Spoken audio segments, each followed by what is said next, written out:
एक ब्रेकअप ऐसा भी। भाग एक। नैना करण से अंतिम बार करीब 2 महीने पहले मिली थी। उसके बाद तो वह हमेशा कोई ना कोई बहाना बना देता।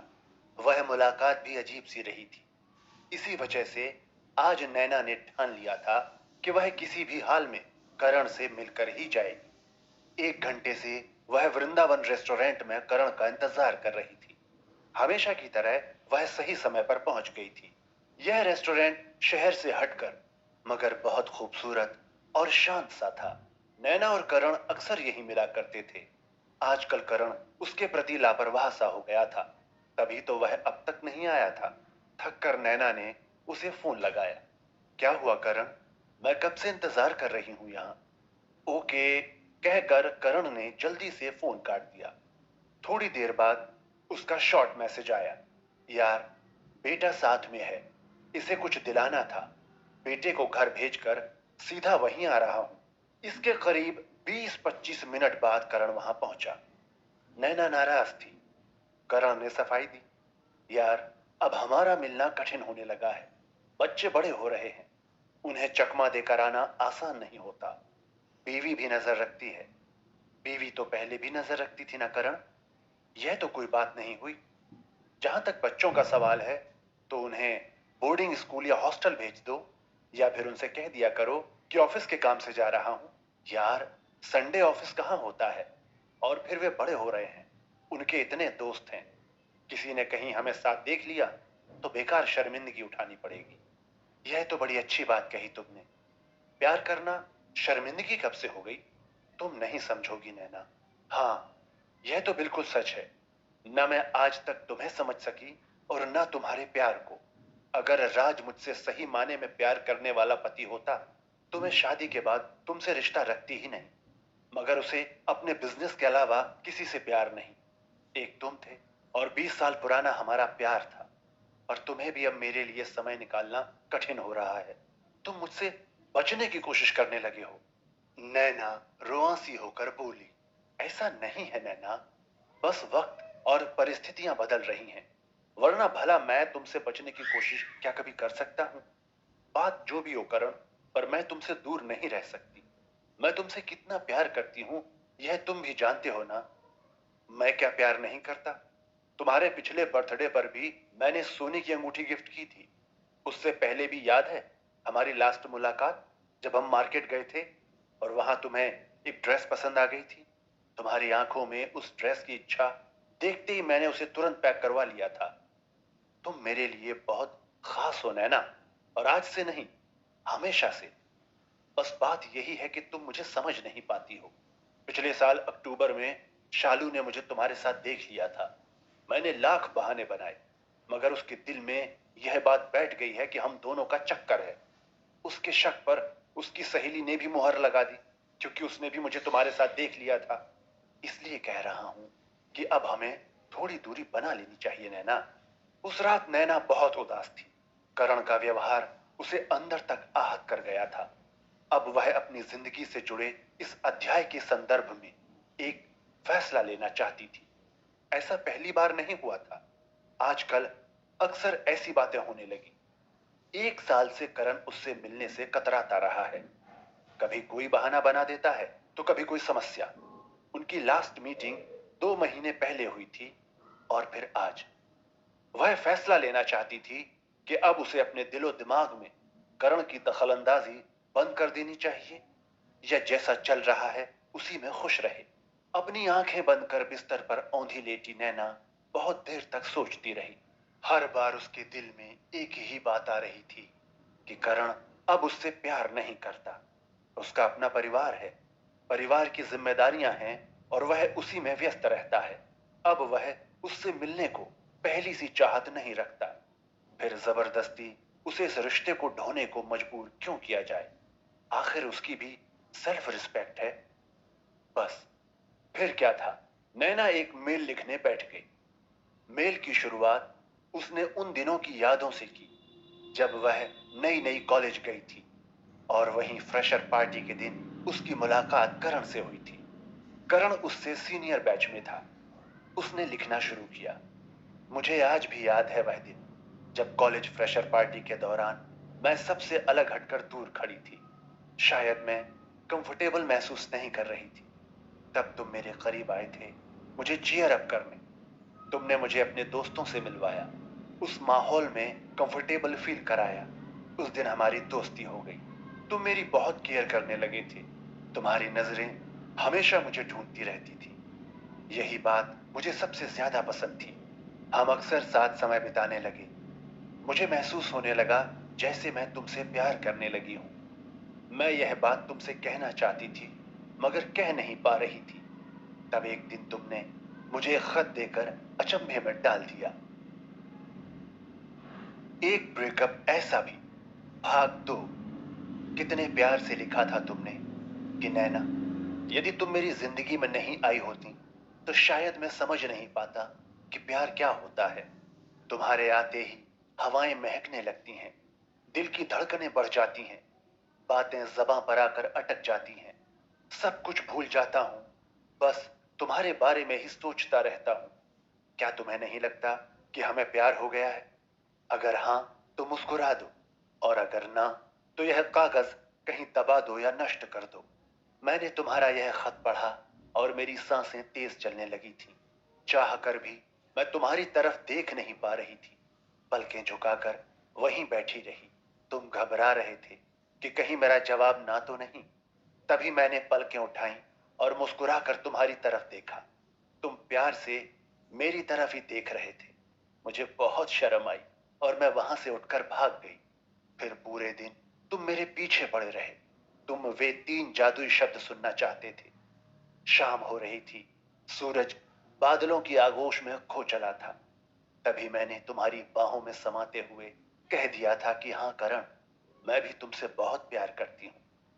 उस दिन हम दोनों को लगा था कि हमारी जिंदगी अब संपूर्ण हो गई है। एक दूसरे का साथ हमारे जीवन की सबसे बड़ी खुशी है। कॉलेज के वे 2 साल हमारे अरमानों को पंख लगा गए थे। हम दोनों एक रोमानी दुनिया में विचरण करते रहते। मैं तुम्हारे साथ अपना सुनहरा भविष्य देखने लगी थी, पर मैं गलत थी करण। जल्दी ही मुझे पता चल गया कि तुम्हारे लिए हमारे उन मीठे सपनों से ज्यादा महत्वपूर्ण अपने पिता के वचन की लाज रखना और उनकी रूढ़िवादी सोच को पोषित करना है। तुमने कितनी सहजता से आकर कह दिया था कि यार नैना, मैं अपने पिता के खिलाफ नहीं जा सकता। मुझे उनकी पसंद की लड़की से शादी करनी पड़ेगी। पिताजी ने बचपन में ही मेरी सगाई कर दी थी और यह बात मुझे मालूम नहीं थी। इधर फाइनल ईयर के एग्जाम थे और उधर तुम्हारी शादी। उस दिन मैं बहुत रोई थी, मगर फिर परिस्थितियों से समझौता कर लिया था। मैंने तुम्हारी यादों से दूर होने के लिए वह कॉलेज छोड़ दिया। मैंने तय किया था कि अब तुमसे कभी नहीं मिलूंगी। फिर मैंने एमबीए की पढ़ाई की और एक मल्टीनेशनल कंपनी ज्वाइन की। वहीं राज से मेरी मुलाकात हुई। हम दोनों दोस्त बन गए। इसी दौरान उसकी माँ ने मुझे देखा और अपनी बहू बनाने का फैसला कर लिया। मैंने भी सहमति दे दी। बाद में पता चला कि राज ने यह शादी केवल माँ के लिए की थी। वह मुझे प्यार नहीं करता था। वह काफी अग्रेसिव नेचर का था। हम अक्सर झगड़ते, मगर फिर दो दोस्तों की तरह पैचअप कर लेते। वह प्यार जो मुझे तुमसे मिला था, राज कभी भी नहीं दे सका। यही वजह है कि वक्त ने जब हमें फिर से ऑफिस कलीग के रूप में मिलाया, तो मैं खुद को तुम्हारे करीब आने से नहीं रोक सकी। तुमने भी तो कहा था कि मुझसे ज्यादा तुमने कभी किसी को भी नहीं चाहा। हम फिर से 2 शरीर एक प्राण बन गए। जिंदगी फिर से खूबसूरत और रोमानी हो गई। कॉलेज लाइफ की तरह हम जमाने से छिपते छिपाते मिलने लगे। कभी राज बिजनेस टूर पर जाता तो मैं तुम्हें अपने घर बुला लेती, और कभी तुम्हारी पत्नी प्रिया बच्चों को लेकर मायके जाती तो तुम मुझे अपने घर बुला लेते। कई दफा क्लाइंट मीटिंग के नाम पर हम ऑफिस से भी साथ निकलने लगे थे। वे दिन कितने सुहाने थे। मैंने अपनी बिटिया को हॉस्टल भेज दिया था, क्योंकि मैं तुम्हारे और मेरे बीच किसी को भी नहीं आने देना चाहती थी। मगर तुमने हमेशा की तरह हमारे बीच अपने परिवार को आने दिया। अब तुम मुझसे मिलना नहीं चाहते तो ठीक है करण, मैं भी जबरदस्ती तुम्हारे पीछे नहीं पड़ूंगी। बहुत सोचने के बाद मैंने भी मूव ऑन करने का फैसला ले लिया है। नैना बहुत देर तक अपना लिखा हुआ मेल पढ़ती रही। दिमाग शांत था, दिल की भावनाएं मर चुकी थी। उसे ऐसा लग रहा था जैसे वह अपने अतीत का गला घोंटकर सुकून के चंद लम्हे पा लेना चाहती है। अभी वह सोच ही रही थी कि मेल सेंड करे या नहीं, तब तक उसके व्हाट्सएप पर अभिनव का मैसेज आया। यार, क्या आज बाहर कहीं घूमने जाने का प्रोग्राम बनाएं? अभिनव उसका पड़ोसी था। एक तरफ जहां करण उसे इग्नोर कर रहा था, तो दूसरी तरफ उसका नया पड़ोसी अभिनव उसकी नजदीकी चाहने लगा था। दरअसल अभिनव तलाकशुदा था और स्कूल के समय में नैना का सहपाठी भी था। उसे नैना के पारिवारिक जीवन में व्याप्त उदासीनता की खबर थी। ऐसे में उसके और अपने जीवन के खालीपन को वह एक दूसरे का साथ देकर भरना चाहता था। नैना ने उसे करण के साथ रिश्ते की खबर भी नहीं लगने दी थी। कहीं ना कहीं वह भी अभिनव की तरफ आकर्षित होने लगी थी। करण की बेपरवाही से उपजे दर्द ने अभिनव के लिए रास्ता साफ कर दिया था।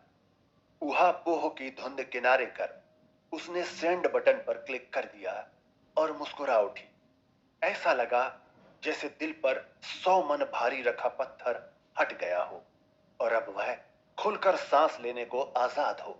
फिर उसने ओके के साथ अभिनव को एक प्यारी सी स्माइली भेज दी। अब उसके मन में कोई उलझन नहीं थी। उसने अपनी जिंदगी के आगे के सफर का रास्ता तय कर लिया था। इधर जब करण को यह मेल मिला तो वह चौंक पड़ा। नैना के इस कदम ने उसके अंदर एक अजीब सी कसक पैदा कर दी थी। उसने नहीं सोचा था कि नैना इस तरह अचानक रिश्ता बिल्कुल ही खत्म कर देगी। आखिर वह भी नैना से प्यार करता था। उसने तुरंत नैना को फोन लगाया, मगर उसने फोन उठाया नहीं। एक छोटा सा मैसेज कर दिया, मैं आगे बढ़ चुकी हूं करण, अब मुझे भूल जाओ। एक ब्रेकअप ऐसा भी, भाग 3। उसका यह व्यवहार करण को बहुत बुरा लगा। दिल को चोट लगी थी। अब नैना अक्सर अभिनव के साथ बाहर निकलने लगी। उसे किसी की परवाह न थी। वह अपने दिल की बात सुन रही थी। अभिनव करण की अपेक्षा काफी विनम्र और अंडरस्टैंडिंग नेचर का था। वैसे भी नया नया प्यार था, सो वह नैना को बहुत खास महसूस करा रहा था। उसकी छोटी छोटी खुशियों का ख्याल रखता। नैना को अब जिंदगी से कोई शिकायत नहीं थी। एक दिन वह अभिनव के साथ किसी क्लब में थी। वहीं करण अपनी बीवी के साथ पहुंचा। नैना को पति के बजाय किसी और पुरुष के साथ देखकर उसका खून खौल उठा। यदि नैना अपने पति के साथ होती तो उसे बुरा नहीं लगता, मगर वह किसी और के साथ थी। नैना ने भी करण को देख लिया था, मगर उसे इग्नोर कर वह अभिनव की आंखों में देखती रही। करण से यह सब सहन नहीं हो रहा था। वह उस दम घोटू माहौल से दूर जाना चाहता था। उसने अपनी बीवी से तबीयत ठीक न होने का बहाना बनाया और घर वापस लौट आया। आकर एक कमरे में बंद हो गया। उसका दिल टूट गया था। भले ही नैना उसकी बीवी नहीं थी, पर वह उसे बीवी से ज्यादा प्यार करता था। नैना ऐसा कैसे कर सकती है, यह सोच सोच कर करण का सिर फट रहा था। एक बार फिर से उसने नैना को फोन लगाया। इस बार भी नैना ने फोन पिक नहीं किया, तो करण ने उसे व्हाट्सएप किया। यार, तुम ऐसा कैसे कर सकती हो? इतनी आसानी से मेरी जगह किसी और को कैसे दे सकती हो? थोड़ी देर बाद नैना का जवाब आया। मैंने पहले भी लेटर में लिखा था करण, अब मैं आगे बढ़ चुकी हूं। मैंने मूव ऑन कर लिया है और तुम्हें भी ऐसा करने की पूरी आजादी है। पर हमारा प्यार, हमारा वह रिश्ता क्या कोई माने नहीं रखता? तुम मुझे ऐसे छोड़ कैसे सकती हो? मिस्टर करण, आपने मुझसे शादी नहीं की है, इसलिए मुझ पर पतियों वाली मिल्कियत न जमाओ। तुम्हारे पास मेरे लिए वक्त नहीं रहा। इतने महीनों से लगातार मुझे इग्नोर कर रहे हो।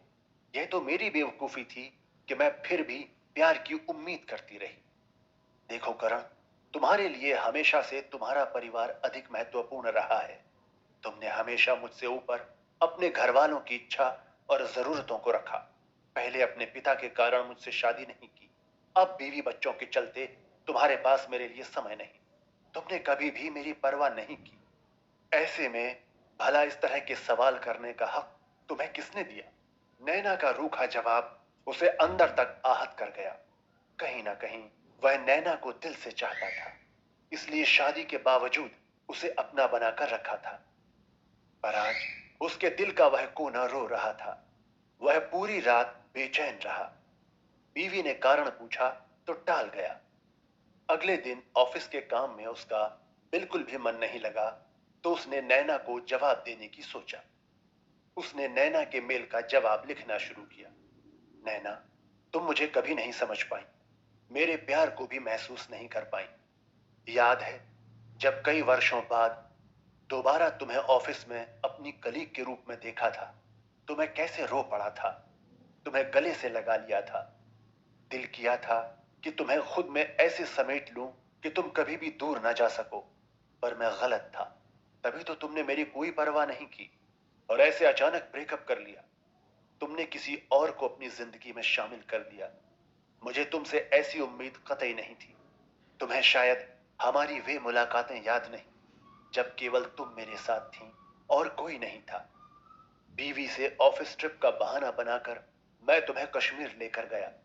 हमने धरती के उस बेहद खूबसूरत स्थल पर 5 दिन बिताए। कितने मनोरम पल थे वे। तुम्हें कहां कहां नहीं घुमाया। तुम एक इशारा करती थीं और वह चीज तुम्हारे लिए उसी पल खरीद कर लाता था। तुम्हारी हर ख्वाहिश, हर तमन्ना और हर उम्मीद पूरी की। अब जब परिस्थितियां बदल रही हैं, मैंने थोड़ी दूरी बनाई जो जरूरी थी, तो तुमने एकदम से मेरा साथ छोड़ दिया, मेरी दुनिया से पूरी तरह निकल गई। प्यार में ऐसा भी कभी होता है क्या? 20 सालों का प्यार ऐसे अचानक बिल्कुल खत्म किया जा सकता है? यदि तुम्हें लगता है कि ऐसा किया जा सकता है और तुम मेरे बगैर खुश रह सकती हो, तो ठीक है, ऐसा ही करते हैं। हम अब पूरी तरह ब्रेकअप ही कर लेते हैं। नैना के पास करण का यह मेल पहुंचा। उसने मेल में लिखे एक एक शब्द को महसूस किया। सारी यादें ताजा हो गईं। नैना की आंखों से आंसू बह निकले।